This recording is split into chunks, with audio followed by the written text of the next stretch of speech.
Hello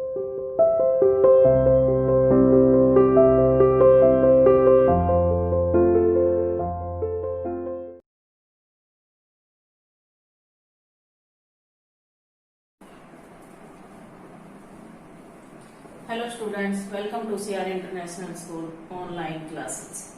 बेटा, हम 10वीं कक्षा में हिंदी विषय में रस टॉपिक पढ़ रहे थे। ठीक है, तो हम पिछली कक्षाओं में यानी पिछले लेक्चर में हमने 4 रस पढ़ लिए थे। 2 पहले एक दिन में पढ़े और 2 एक दिन में।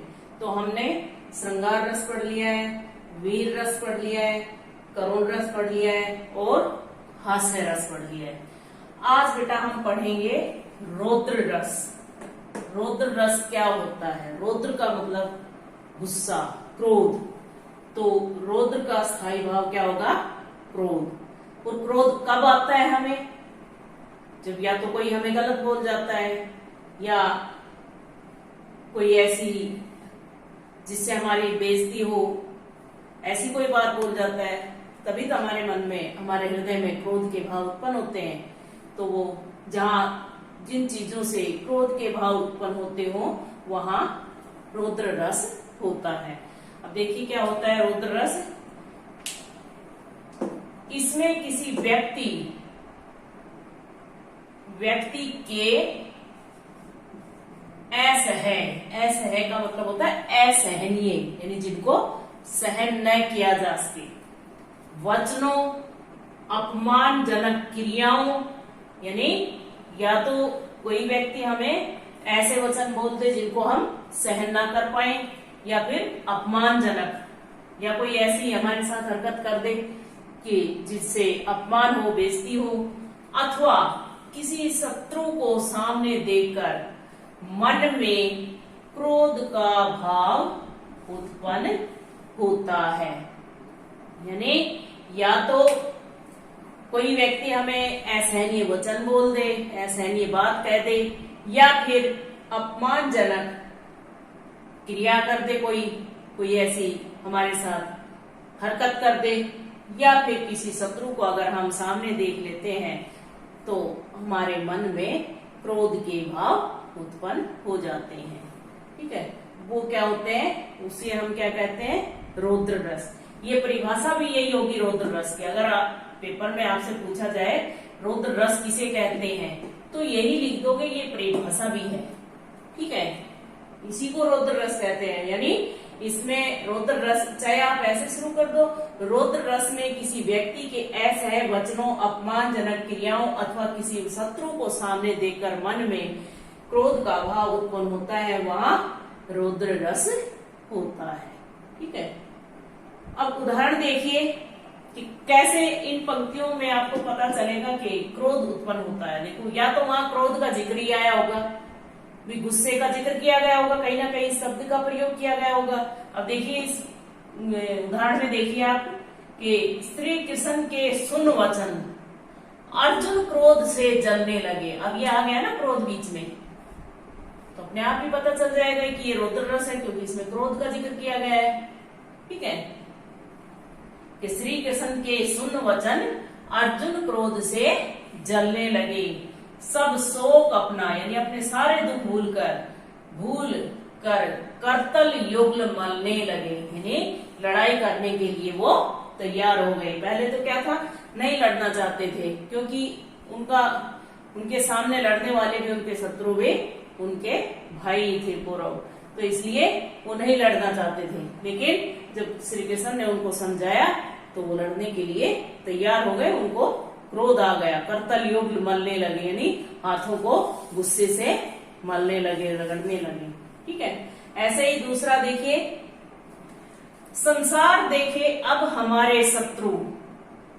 अब ये कहता है ना कि किसी शत्रु को सामने देखकर, तो इसमें शत्रु का जिक्र है। शत्रु सामने दिखेगा तो अपने आप ही क्रोध आएगा, चाहे हम कुछ करें भी नहीं, लेकिन मन में फिर भी गुस्सा बहुत आता है।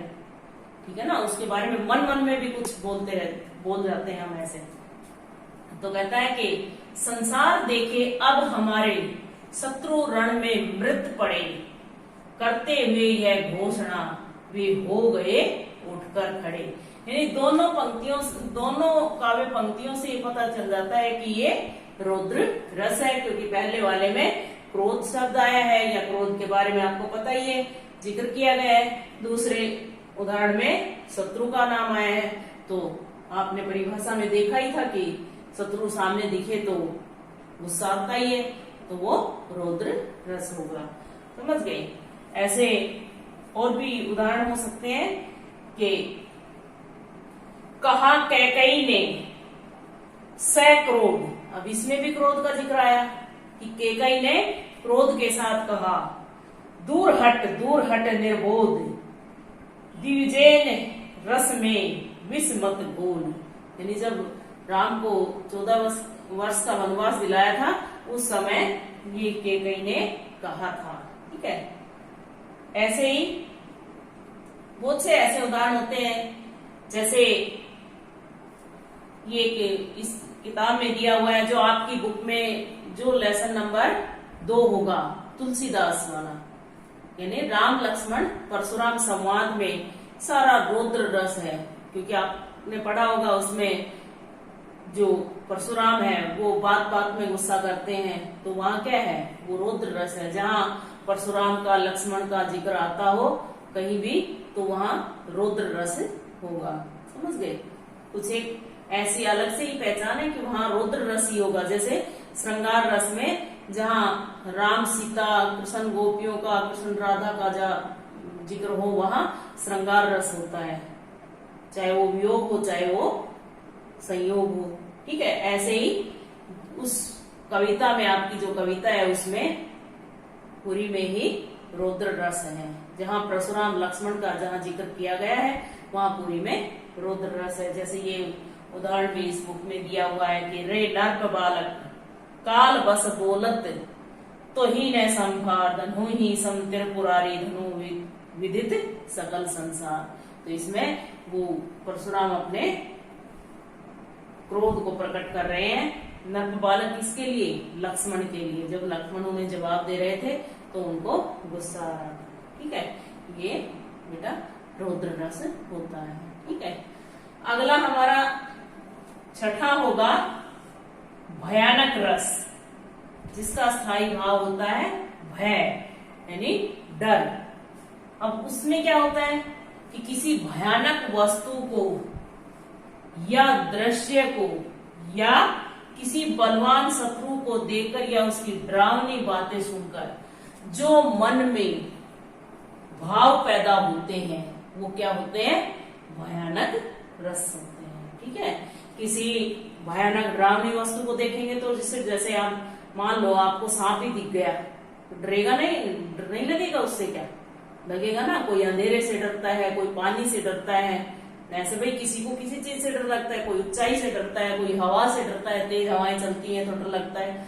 तो ऐसे ही किसी भयानक वस्तु या दृश्य को देख लेते हैं। वैसे कई जो हम मूवीज देखते हैं उनमें डरावनी बातें होती हैं कुछ, है ना, तो जैसे भूत भूत की, उनको अगर हम सुन लेते हैं तो डर लगता है, सुनते हुए ही हमारे रोंगटे खड़े हो जाते हैं। तो वो क्या होते हैं, वहां हमारे हृदय में भयानक रस पैदा होता है। तो किसी भयानक वस्तु या दृश्य या किसी बलवान शत्रु को देखकर या उसकी डरावनी बातें सुनने से जो भाव हमारे हृदय में पैदा होते हैं, वो भयानक रस कहलाते हैं। ठीक है, अब उदाहरण देखिए कि एक ओर अजगर लखी दूजी ओर मृगराय, यानी एक तरफ अजगर है और दूसरी तरफ हिरण है। विकल्प बटो ही बीच में पड़ियो मूर्छा खाए, यानी जो राहगीर था वो उन दोनों को देखकर ही मूर्छित हो गया। मूर्छित तो तभी होगा ना जब डर लगेगा, तो इसलिए अगर वो उन दोनों के बीच में उनको देखकर और वो मूर्छित होकर गिर गया, तो वो क्या हो गया? भयानक रस, यानी उसे डर लगा। ठीक है, या फिर एक उदाहरण ये है कि नबते झटपट बाज लखी भूल्यो सकल परपंच, कंपित तन व्याकुल नयन लावक हिलो नरम, यानी जो बाज है वो ऊपर नभ में उड़ रहा है, लेकिन वो अपने सारे प्रपंच होता है, अपने जो तरीके होता है वो भूल जाना, वो अपने तरीके भूल गया। तो उससे भी अब ऊपर जाने के उड़ते हुए अगर अपने उड़ना भूल जाएगा तो डर तो लगेगा ही कि गिर जाऊंगा और मर जाऊंगा। तो इसलिए वो क्या हो गया, भयानक रस। समझ गए? जैसे किसी भयानक वस्तु या दृश्य या किसी बलवान शत्रु को देखकर उसकी डरावनी बातें सुनने से जो मन में भाव पैदा होते हैं वो भयानक रस कहलाते हैं। ठीक है, सबका बेटा एक एक जो आपको छोटा लगे, जो आसान लगे याद करने में, ठीक है, वो आप याद कर लेना। और वो एक बच्चे ने मेरे से पूछा था कि जो उद्दीपन है, आलंबन है, आश्रय है, वो लिखने हैं। वो लिखने जरूरी नहीं है, वो आपको समझाने के लिए बताए गए हैं। तो इसलिए आपको बस पता होना चाहिए कि इसमें अगर कोई पूछे, अभी तक तो कोई ऐसा सवाल किसी भी पेपर में पूछा नहीं गया है उद्दीपन। हाँ, ये पूछा जा सकता है कि उद्दीपन किसे कहते हैं, आलंबन किसे कहते हैं। ये नहीं पूछा जाता कि किसी भी पंक्ति में, इस पंक्ति में उद्दीपन कौन है, आलंबन कौन है, ये तो आज तक पूछा नहीं गया। फिर भी अगर आप कर सकते हो तो नहीं, इतना ज्यादा याद करने की जरूरत नहीं है। आपको एक उदाहरण याद करना है, ठीक है, स्थायी भाव याद करने, रस याद करने, और जितने क्वेश्चन है अनुभाव, विभाव, संचारी भाव, रस की निष्पत्ति कैसे होती है, रस राज किसे कहते हैं, आलंबन किसे कहते हैं, उद्दीपन किसे कहते हैं, आश्रय किसे कहते हैं, ये सब बातें आपको याद होनी चाहिए। ठीक है बेटा, थैंक यू।